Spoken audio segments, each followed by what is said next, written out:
السلام عليكم ورحمة الله وبركاته. الحمد لله رب العالمين، والصلاة والسلام على أشرف الأنبياء والمرسلين وعلى آله وأصحابه وأتباعه إلى يوم الدين.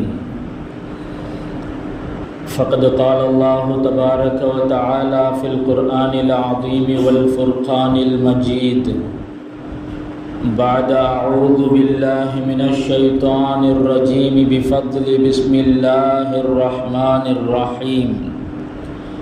إن عدة الشهور عند الله 12 شهرا في كتاب الله يوم خلق السماوات والأرض منها 4 حرم. صدق الله العلي العظيم. وقال نبينا محمد رسول الله صلى الله عليه وسلم: أفضل الصيام بعد رمضان شهر الله المحرم. صدق رسوله النبي الكريم، ونحن على ذلك من الشاهدين والشاكرين، والحمد لله رب العالمين.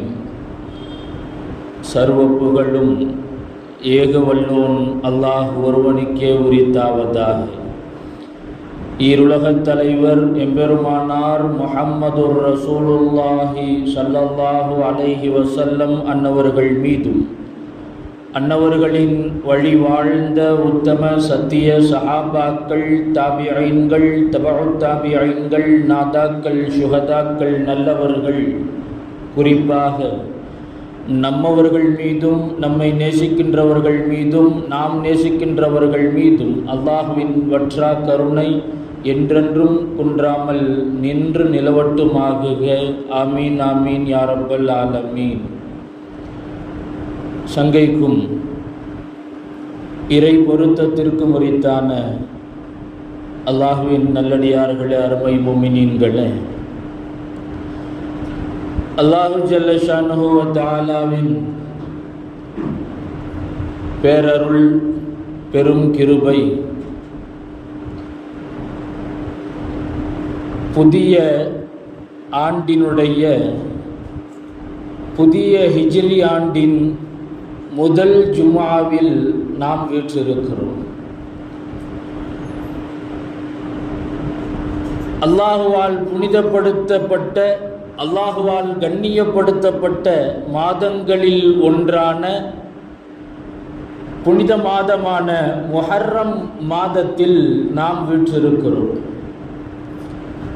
அருமையானவர்களே, அல்லாஹு ஜல்ல ஷானஹு வ தஆலா மாதங்களின் எண்ணிக்கையை 12ஆக ஆக்கி இருப்பதாக அல்லாஹ் அல் குர்ஆனிலே சொல்லுகிறான். இன்ன இத்தத்த ஷுஹூரி இன்தல்லாஹி 12 ஷஹ்ரன் ஃபீ கிதாபில்லாஹ். அல்லாஹுடைய கணக்குப்படி மாதங்களின் எண்ணிக்கை என்பது 12. அந்த 12 மாதங்களில் 4 மாதங்களை அல்லாஹ் புனித மாதங்களாக, கண்ணியமான மாதங்களாக அல்லாஹ் ஆக்கி இருக்கிறான். அல்லாஹ் சொல்லுவான், வமின்ஹா 4 ஹுரும். அந்த 12 மாதங்களில் 4 மாதங்கள் புனிதமானவை, 4 மாதங்கள் கண்ணியப்படுத்தப்பட்ட மாதங்கள். 4 மாதங்கள் மட்டும் புனிதமானவை என்றால், அந்த மாதத்தில் போர் செய்வது தடுக்கப்பட்ட மாதம், அடுத்தவர்களுக்கு நோவினை செய்வது தடுக்கப்பட்ட மாதம், அடுத்தவர்களினுடைய உயிருக்கோ உடைமைக்கோ எந்த பாதிப்பையும் ஏற்படுத்துவது ஆகுமாகாத மாதம் இந்த 4 மாதங்கள். அதைத்தான் அல்லாஹ் புனித மாதங்கள் என்று அல் குர்ஆனிலே குறிப்பிட்டு சொல்லுகிறான். 4 மாதங்கள் அல்லாஹுவால் புனிதப்படுத்தப்பட்டவை. துல்கஅதா, துல்ஹஜ், முஹர்ரம், ரஜப். இந்த 4 மாதங்களும் புனித மாதங்கள். அல்லாஹ்வுடைய ஏற்பாடு ஆண்டினுடைய துவக்கத்திலும் அல்லாஹ் புனித மாதத்தை கொண்டு ஆண்டை துவங்கச் செய்தான். ஆண்டினுடைய நிறைவிலும் அல்லாஹ் புனித மாதத்தை கொண்டே அல்லாஹ் நிறைவடைய செய்தான். ஹிஜ்ரி ஆண்டினுடைய துவக்கம் முஹர்ரம், அதுவும் புனித மாதம். ஆண்டினுடைய இறுதி நிறைவு மாதம் துல்ஹஜ், அதுவும் புனித மாதம். இந்த மாதங்களிலே போர் செய்வது அது கூடாது, ஆகுமானது அல்ல. நபி ஸல்லல்லாஹு அலைஹி வஸல்லம் அவர்களின் வருகைக்கு முன்பே அரபியர்களினுடைய உள்ளங்களில் இந்த மாதங்களின் மீதான கண்ணியம் என்பது ஆழமாய் வேரூன்றி நின்றது. நபி ஸல்லல்லாஹு அலைஹி வஸல்லம் அவர்களினுடைய வருகைக்கு பின்புதான் என்று அல்ல, நபியவர்களின் வருகைக்கு முன்பு, நபியவர்கள் நபியாக ஆக்கப்படுவதற்கு அனுப்பப்படுவதற்கு முன்பிருந்தே இந்த மாதங்கள் அரபியர்களால் கண்ணியப்படுத்தப்பட்டிருக்கின்றன, புனிதப்படுத்தப்பட்டிருக்கின்றன. இதை மிகுந்த கண்ணியத்தோடு அவர்கள் அணுகி இருக்கிறார்கள். அந்த புனித மாதங்களில் ஒன்றான முஹர்ரம் மாதம் அல்லாஹுடைய கிருபையால் நாம் அடைந்திருக்கிறோம். ரஹ்மான் அல்லாஹு தஆலா இந்த புனித ஆண்டை, புதிய ஆண்டை மகிழ்ச்சிக்கான ஆண்டாக அல்லாஹ் ஆக்கி அருள் புரிவானாக. பாதுகாப்பிற்கான ஆண்டாக அல்லாஹ் ஆக்கி அருள் புரிவானாக. யாருக்கும் எந்த பாதிப்புகளும் எந்த தீங்குகளும் நிகழாமல் பாதுகாப்பான நாட்களாக அல்லாஹ் இந்த ஆண்டை மகிழ்ச்சிகரமாக அல்லாஹ் ரப்புல் ஆலமீன் ஆக்கி அருள் புரிவானாக. அருமையானவர்களே, முஹர்ரம் மாதம், இந்த மாதம் எவ்வளவு கண்ணியமான மாதம், மகத்துவம் வாய்ந்த மாதம் என்பதை நாம் விளங்கிக் கொள்ள வேண்டுமேயானால் இந்த மாதத்திற்கான பெயரை நாம் உள்வாங்கிக் கொள்ள வேண்டும். நபி ஸல்லல்லாஹு அலைஹி வஸல்லம் அவர்கள் சொன்னார்கள், அஃலலு ஸியாமி பஅத ரமலான், ரமலான் மாதத்திற்கு பிறகு கடமையான நோன்பு நாம் ரமலானிலே நோக்கிறோம் அல்லவா, அந்த ரமலானிற்கு பிறகு ஆகச் சிறந்த நோன்பு என்பது எந்த மாதத்தில்? நபி அவர்கள் சொன்னார்கள், ஷஹ்ருல்லாஹில் முஹர்ரம், அல்லாஹுடைய மாதமாக இருக்கக்கூடிய முஹர்ரம் மாதம் நோன்பு நோற்பதற்கு மிக ஏற்றமான மாதம் என்றார்கள் ரசூலுல்லாஹி ஸல்லல்லாஹு அலைஹி வஸல்லம் அவர்கள். இந்த ஹதீஸிலே நாம் கவனிக்க வேண்டிய பகுதி, நபி அவர்கள் சொல்லுகிறார்கள் அல்லாஹுடைய மாதம் என்று சொல்லுகிறார்கள்.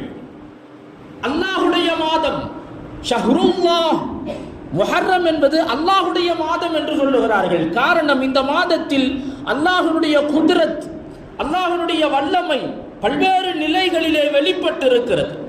இந்த மாதத்தில் தான் அல்லாஹ் ரப்புல் ஆலமீன் சத்தியத்திற்கு வலிமையை தந்தான், சத்தியத்திற்கு அல்லாஹு தஆலா நிலைப்பாட்டையும் உறுதிப்பாட்டையும் தந்தான். இந்த மாதத்தில் தான் அல்லாஹ் ரப்புல் ஆலமீன் அசத்தியத்திற்கு அழிவை தந்தான். எனவே நபி ஸல்லல்லாஹு அலைஹி வஸல்லம் அவர்கள் முஹர்ரமை ஷஹ்ருல்லாஹ், அல்லாஹுடைய மாதம் என்று அழைக்கிறார்கள். இது அல்லாஹுடைய மாதம் என்று நபி அவர்கள் சொன்ன வார்த்தை நமக்கு போதுமானது, இந்த மாதம் எவ்வளவு மகத்துவமானது என்பதை நாம் புரிந்து கொள்வதற்கு. அருமையானவர்களே, நான் முன்பு சொன்னதை போல முஹர்ரம் உள்பட மற்ற புனித மாதங்கள் அனைத்திலும் யாரும், எந்த கூட்டமும் பிற மக்களிடத்திலே போருக்காக வேண்டி தயாராக மாட்டார்கள். போர் நிறுத்தம் செய்யப்படும்.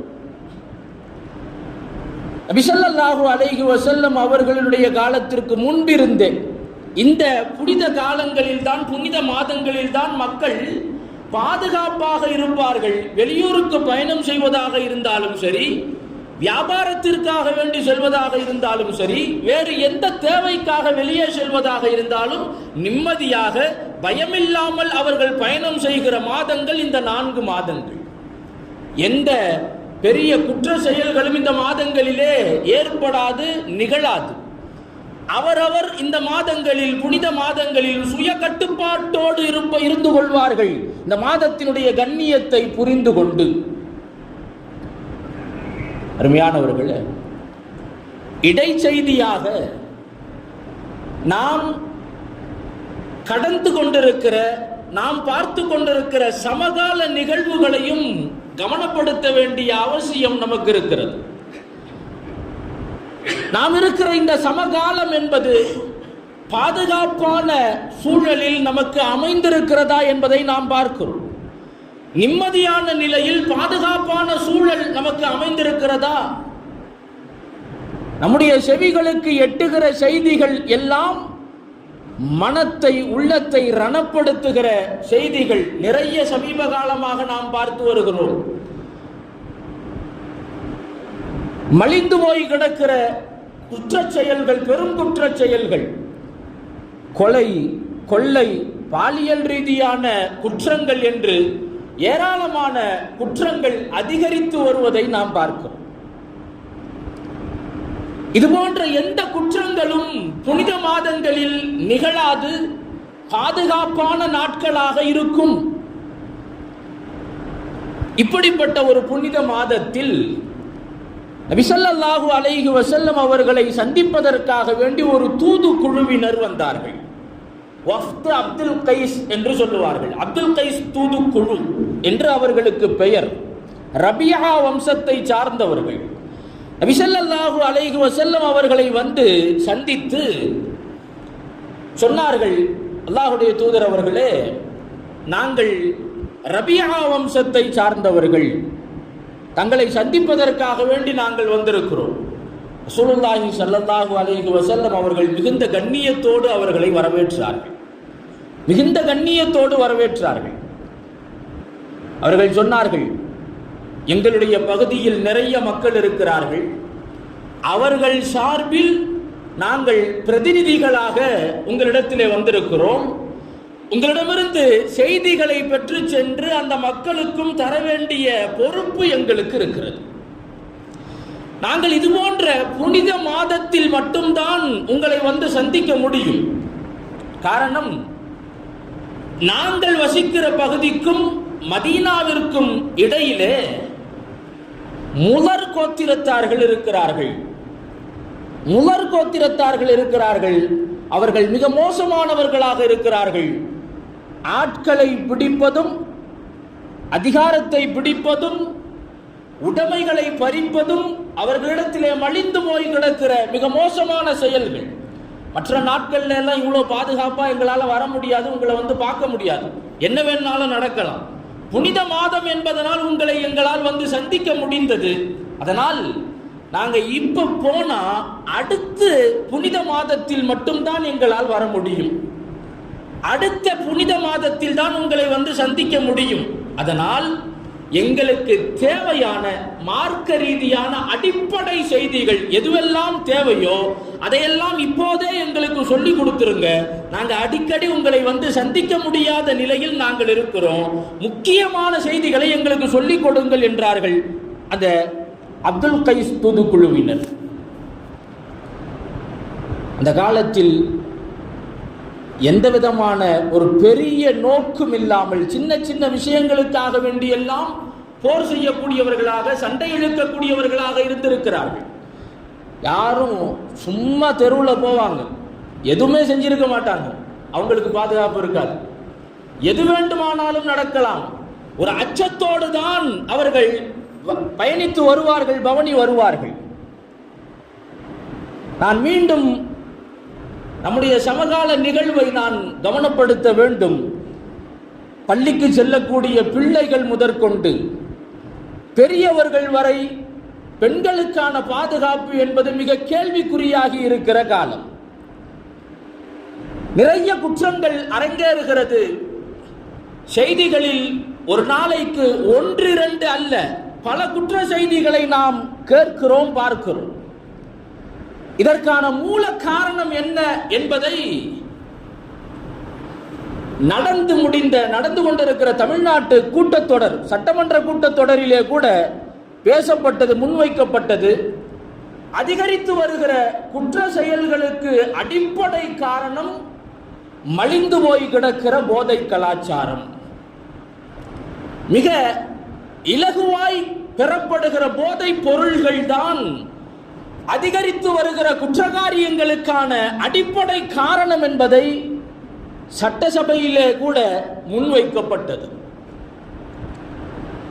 அருமையானவர்களே, இந்த போதை கலாச்சாரத்தை ஒழிக்க வேண்டும், போதை இல்லாத மாநிலமாக மாற்ற வேண்டும் என்பதற்கான முயற்சிகளில் தாங்கள் ஈடுபடுவதாகவும் வாக்கு கொடுக்கிறார்கள். இந்த வாக்கு என்பது புதிதானது அல்ல. இந்த வாக்கு புதிதானது அல்ல. பல நேரங்களிலே கொடுக்கப்பட்ட வாக்குறுதி தான் இதுவெல்லாம். பல கட்டங்களில் சில எண்ணிக்கையில், குறுகிய எண்ணிக்கையில் 250 என்றும் 300, 500 என்றும் கடைகள், மதுபான கடைகள் அடைக்கப்படும். போதையில்லா தமிழகமாக மாற்றுவதற்கான முன்னேற்பாடு, முன்னெடுப்பு என்றெல்லாம் பேசப்படும். ஒவ்வொரு காலத்திலும் இது நடைபெற்று வருகிறது. அதேபோல் இப்போதும் பதவிக்கு வந்திருக்கிற, பொறுப்பேற்றிருக்கிற புதிய அரசு 717 மதுபான கடைகளை மூடியிருப்பதாக அறிவித்திருக்கிறார்கள். 717 மதுபான கடைகள். தமிழ்நாட்டில் இயங்கி வருகிற மதுபான கடைகளின் எண்ணிக்கை 4000த்திற்கும் அதிகம். 4000த்திற்கும் அதிகமான எண்ணிக்கையில் இயங்கி வருகிற மதுபான கடைகளில் 717 கடைகளை மூடியிருப்பது என்பது ஒரு நல்ல முன்னெடுப்பாக பார்க்கப்படலாம். ஆனால் தீர்வை நோக்கி நகர வேண்டும். இது தீர்வு அல்ல. 717 என்பது தீர்வு அல்ல. ஆனால் தீர்வு எங்கே இருக்கிறது தெரியுமா? 624 தீர்வு இருக்கிறது. தீர்வு என்பது 624 இருக்கிறது. 717 கிடைக்காத தீர்வு 624 வா? ஆம். ஒட்டுமொத்தமாக பூரண மதுவிலக்கை அமல்படுத்திய ரசூலுல்லாஹி ஸல்லல்லாஹு அலைஹி வஸல்லம் அவர்கள் பூரண மதுவிலக்கை அமல்படுத்திய ஆண்டு 624. கிபி 624வது ஆண்டிலே முழுவதுமாக மது இல்லாத நகரமாக, மது இல்லாத தேசமாக அந்த மண்ணை ரசூலுல்லாஹி ஸல்லல்லாஹு அலைஹி வஸல்லம் அவர்கள் மாற்றினார்கள். சூழலை மாற்றவில்லை, மக்களுடைய மனநிலையை மாற்றினார்கள். அருமையானவர்களே, தீர்வு பெருமானாரிடத்திலே இருக்கிறது. நான் மீண்டும் செய்திக்கு வருகிறேன். வந்த அந்த தூதுக்குழுவினர் நபி ஸல்லல்லாஹு அலைஹி வஸல்லம் அவர்களிடத்திலே கேட்டார்கள், நாங்கள் அடுத்து வருவதற்கு நீண்ட நாட்கள் இருக்கும், அதனால் எங்களுக்கு தேவையான மிக அத்தியாவசியமான செய்திகளை எல்லாம் எங்களுக்கு சொல்லிவிடுங்கள். நபி ஸல்லல்லாஹு அலைஹி வஸல்லம் அவர்கள் அந்த மக்களுக்கு சொன்னார்கள், நீங்கள் அல்லாஹ் ஒருவனை மட்டுமே நீங்கள் நம்பியிருங்கள். அல்லாஹ் ஒருவனை மட்டுமே நம்புங்கள். அவனுக்கு யாரையும் இணையாக நீங்கள் ஆக்காதீர்கள். அல்லாஹ்விற்கு இணையாக யாரையும் நம்பாதீர்கள். தொழுகையை நிலைநாட்டுங்கள். தொழுகையை நிலைநாட்டுங்கள். ஜகாத்தை கொடுங்கள். ரமலான் மாதத்திலே நோன்பு நோருங்கள் என்று சொன்னார்கள். ஹஜ்ஜை நபி அவர்கள் குறிப்பிடவில்லை. காரணம், அந்த கூட்டத்தினர் நபி அவர்களை வந்து சந்தித்த ஆண்டு ஹிஜ்ரி 8. ஹிஜ்ரி 8ஆம் ஆண்டு நபி அவர்களை வந்து சந்தித்தார்கள். ஹஜ்ஜு கடமையாக்கப்பட்டது ஹிஜ்ரி 9. அதனால் ஹஜ்ஜை தவிர்த்து மீதமுள்ள அடிப்படையான வணக்கங்களை, கடமைகளை நபி அவர்கள் சொன்னார்கள். சொல்லிவிட்டு 4 விஷயங்களை, 4 பொருள்களை அந்த மக்களுக்கு தடுத்தார்கள். 1, மண் ஜாடியிலே செய்யப்பட்ட பாத்திரங்கள். இன்றைக்கு நாம் வீடுகளிலே பயன்படுத்துகிற மண் ஜாடிகள், நபி ஸல்லல்லாஹு அலைஹி வஸல்லம் அவர்கள் அந்த பொருள்களை பயன்படுத்த வேண்டாம் என்றார்கள். சுரைக்காய் குடுகை, சுரைக்காயினால் அதனுடைய ஓட்டிலே செய்யப்பட்ட, அந்த குடுகையிலே செய்யப்பட்ட பாத்திரம், அதை பதப்படுத்தி பாத்திரமாக அதை பயன்படுத்துவார்கள். அதையும் பயன்படுத்த வேண்டாம் என்று தடுத்தார்கள். பேரித்த மரத்தினால் செய்யப்பட்ட மரப்பாத்திரம், அதையும் பயன்படுத்த வேண்டாம் என்று தடுத்தார்கள். போதை ஏற்படுத்துவதற்காக வேண்டி தார் பூசப்பட்ட பாத்திரத்தை பயன்படுத்துவார்கள். அதையும் பயன்படுத்த வேண்டாம் என்று ஸல்லல்லாஹு அலைஹி வஸல்லம் அவர்கள் தடுத்தார்கள். தடுத்தது 4 பாத்திரங்களாக இருக்கலாம், ஆனால் நோக்கம் ஒன்றாக இருந்தது. நோக்கம் ஒன்று. நோக்கம் என்னவென்றால், அந்த மக்கள் இந்த பாத்திரங்களில் தான் மது அருந்தக்கூடியவர்களாக இருந்தார்கள். ஸல்லல்லாஹு அலைஹி வஸல்லம் அவர்கள் பூரண மதுவிலக்கை அமல்படுத்துவதற்கு முன்னால் நிறைய பேர் மதுவிற்கு அடிமையானவர்களாகத்தான் இருந்தார்கள், மதுவை பயன்படுத்தக்கூடியவர்களாகத்தான் இருந்திருக்கிறார்கள். ரசூலுல்லாஹி ஸல்லல்லாஹு அலைஹி வஸல்லம் அவர்கள் அந்த மக்களை அப்படியே மனமாற்றம் செய்து அவர்களை அதிலிருந்து மடைமாற்றினார்கள். மீண்டும் அந்த சிந்தனையை நோக்கி அவர்கள் நகர்ந்துவிடக் கூடாது என்பதற்காக எந்த பாத்திரங்களிலெல்லாம் மதுவை அருந்தினார்களோ அந்த பாத்திரங்களை அவர்கள் தடை செய்தார்கள். இதை மட்டும் நீங்க பயன்படுத்தாதீங்க அப்படின்னு சொன்னாங்க. நாம் கவனிக்க வேண்டிய செய்தி என்னன்னா, அந்த கூட்டத்தார்கள் நபி அவங்கள்ட்ட கேட்டாங்க, நாங்க அடுத்து சந்திக்க வர்றதுக்கு ரொம்ப நாள் ஆகும், அதனால் எங்களுக்கு தேவையான மிக முக்கியமான விஷயங்களை எல்லாம் சொல்லிக் கொடுங்கள் என்று கேட்டார்கள். ரசூலுல்லாஹி ஸல்லல்லாஹு அலைஹி வஸல்லம் அவர்கள் சொன்ன செய்தி இதுதான். அந்த மக்கள் மதுவின் பக்கம் சென்றுவிடக் கூடாது, போதையின் பக்கம் அவர்களுடைய கவனம் சென்றுவிடக் கூடாது என்பதற்கான முத்தாய்ப்பான செய்தியாக இதை சொல்லி அனுப்பினார்கள்.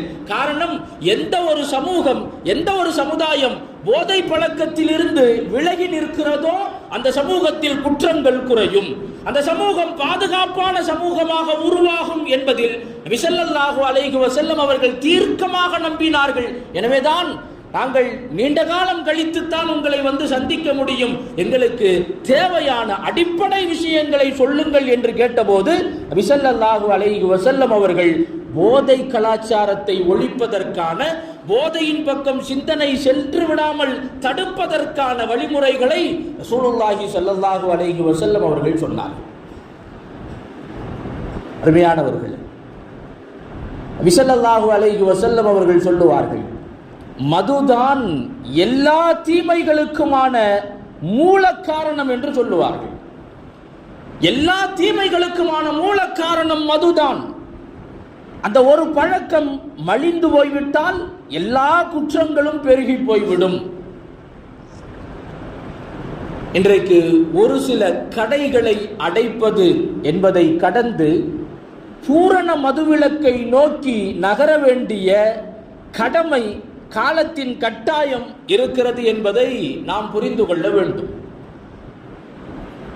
மிக குறிப்பாக அரசு செய்ய வேண்டிய, முன்னெடுக்க வேண்டிய நடவடிக்கைகள் என்பதை கடந்து சுய ஒழுங்கு, சுய ஒழுக்கம், சுய கட்டுப்பாடு என்ற நிலையில் நின்றும் நாம் சிந்திக்க வேண்டிய அவசியம் இருக்கிறது.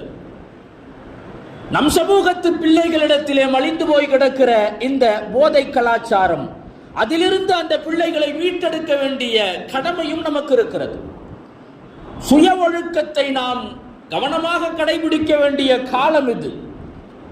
புதிய ஆண்டு, இந்த ஆண்டின் துவக்கத்தில் நாம் எப்படியெல்லாம் மாற வேண்டும் என்று நாம் நினைக்கிறோமோ அதையெல்லாம் உறுதியாக எடுத்துக்கொள்ள வேண்டும். அந்த வகையில் யாரெல்லாம் போதைக்காக வேண்டி போதையை நாடக்கூடியவர்களாக இருக்கிறார்கள், அது யாராக வேண்டுமானால் இருக்கட்டும், யாராக இருந்தாலும் சரி, போதையை நாடுபவர்களாக இருந்தால் அவர்கள் அந்த பழக்கத்திலிருந்து நாம் விடுபட வேண்டும் என்பதை உறுதிமொழியாக எடுத்துக்கொள்ள வேண்டும். சுய ஒழுங்கும் சுய கட்டுப்பாடும் இல்லாமல் இந்த பூரண மதுவிலக்கு என்பது அது எட்டாக்கனியாய்த்தான் நிற்கும் என்பதை நாம் புரிந்து கொள்ள வேண்டும்.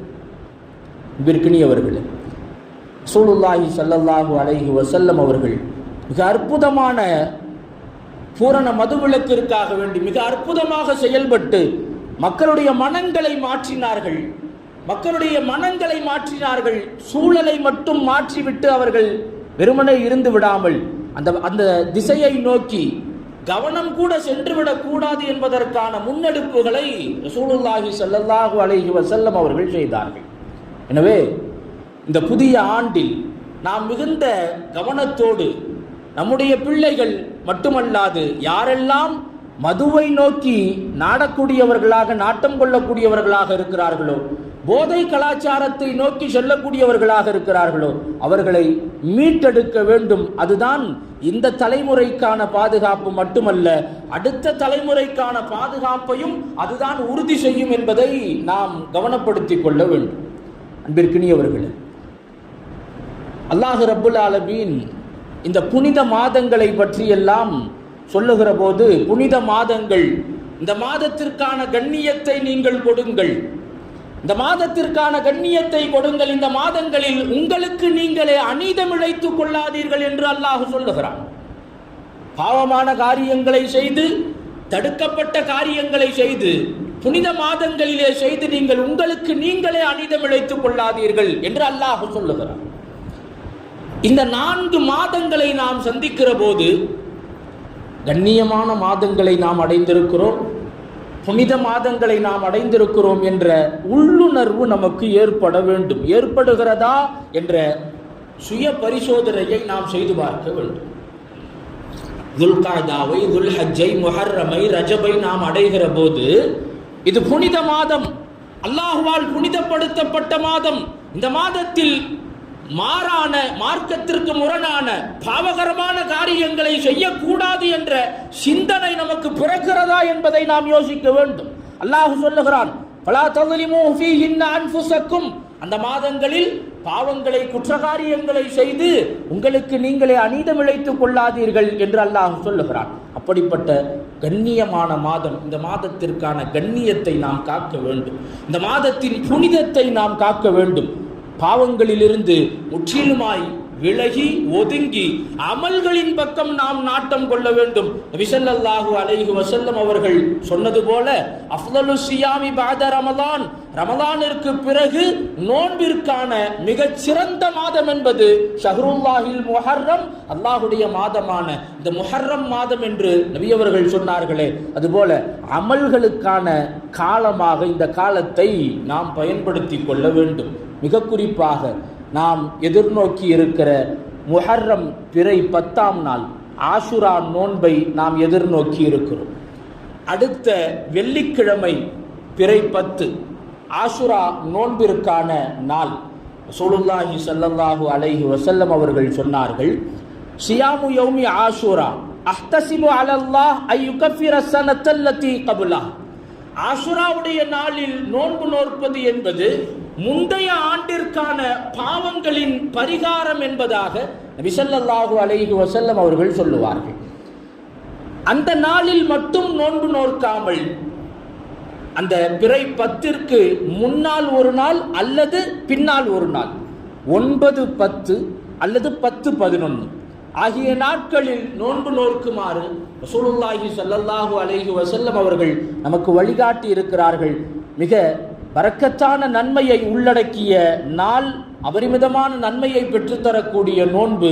அந்த நோன்பையும் நாம் கடைபிடிக்க வேண்டும். வல்ல ரஹ்மான் அல்லாஹு தஆலா புனித மாதங்களின் கண்ணியத்தை காக்கக்கூடியவர்களாக அல்லாஹ் நம் அனைவரையும் ஆக்கி அருள் புரிவானாக. இந்த மாதங்களில் மட்டுமல்லாமல் எல்லா காலங்களிலும் பாவமான காரியங்களை விட்டும் ஒதுங்கி வாழ்வதற்கு வல்ல ரஹ்மான் அல்லாஹு தஆலா நம் அனைவருக்கும் தௌஃபீக் செய்து அருள் புரிவானாக. ஆரோக்கியமான வாழ்க்கையை அல்லாஹ் நம் அனைவருக்கும் நசீபாக்கி தந்தருள் புரிவானாக. நீண்ட ஆயுளை, சாலிஹான அமல்களோடு நீண்ட ஆயுளை அல்லாஹ் ரப்புல் ஆலமீன் நம் அனைவருக்கும் நசீபாக்கி தந்தருள் புரிவானாக. பிஹக்கி சய்யிதினா முஹம்மதின் ஸல்லல்லாஹு அலைஹி வஸல்லம் வ ஆகிர் தஅவானா அனில் ஹம்துலில்லாஹி ரப்பில் ஆலமீன். அஸ்ஸலாமு அலைக்கும் வ ரஹ்மத்துல்லாஹி வ